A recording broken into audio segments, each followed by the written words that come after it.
Hello everyone, welcome to Code Crackers this week. We're going to talk about Morse code.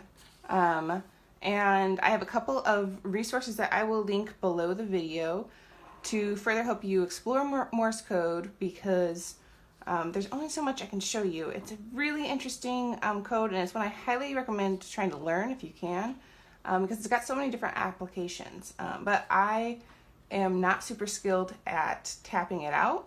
But that's the kind of cool thing about Morse code. So I'm going to link a video that kind of shows you what it sounds like, and I'll try to show you, but it's not as easy without a telegraph transmitter or something like that.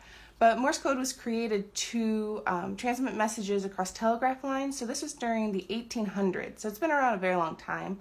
And so it was so that telegraph operators could take a written letter, and it would have to be kind of short, but then they would turn it into all these dots and dashes, and then they would tap it out, and it would travel across electrical lines across the country.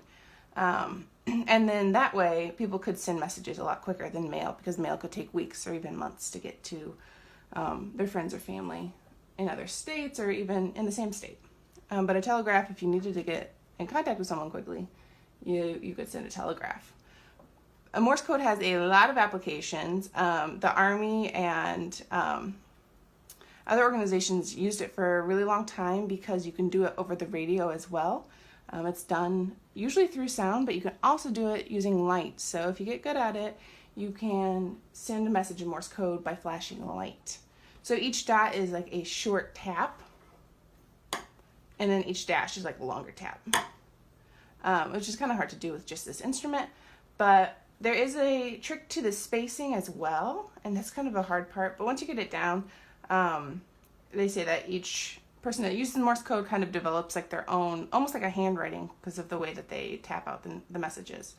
But with a telegraph, you would use a little, kind of like a button or a little lever that you would tap on a metal pad, and then that sound would transmit through a wire.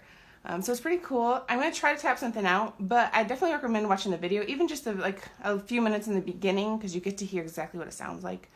And it's really very interesting to hear what these dots and dashes sound like. So to do an H, which would be right here, it would be 4 quick dots. So you do like that. E is just 1 dot, so. And L would be, oh, I didn't do that right. That needs a little bit of practice, but something like it's a dot, dash, dot, dot. But you want that to be a little bit quicker, so I want to be a little bit faster on that dot to dash, so something like that. And then O is 3 dashes, so like that. One of the most important things to learn from Morse code, if you can, is SOS, which is a common distress signal.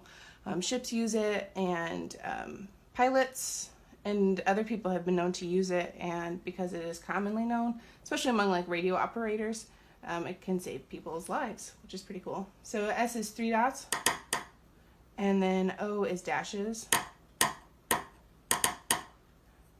So I think it sounds a little bit like that, but if you watch the video, you'll hear exactly what it should sound like by a skilled operator. But if you do learn Morse code, you can also write it, which is pretty cool. So a little bit like this. And I'm going to link this thing that I have printed out for you guys so that you can print it out at home if you want to.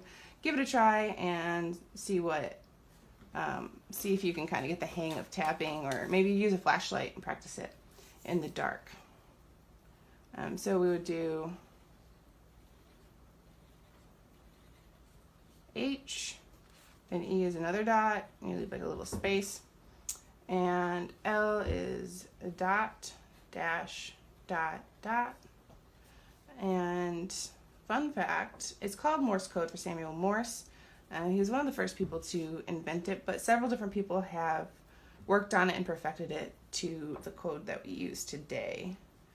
And it's not as common anymore. I don't think they even teach it to pilots or people who work on ships as much as they used to, but some people still like to learn it, and it can come in handy. So that would be hello. And I'll see if I can tap this out, but don't judge me if it doesn't quite come out the right way.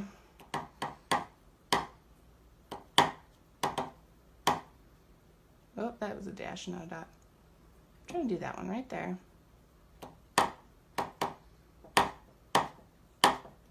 It's kind of like that. It takes a little bit of practice, as anything does.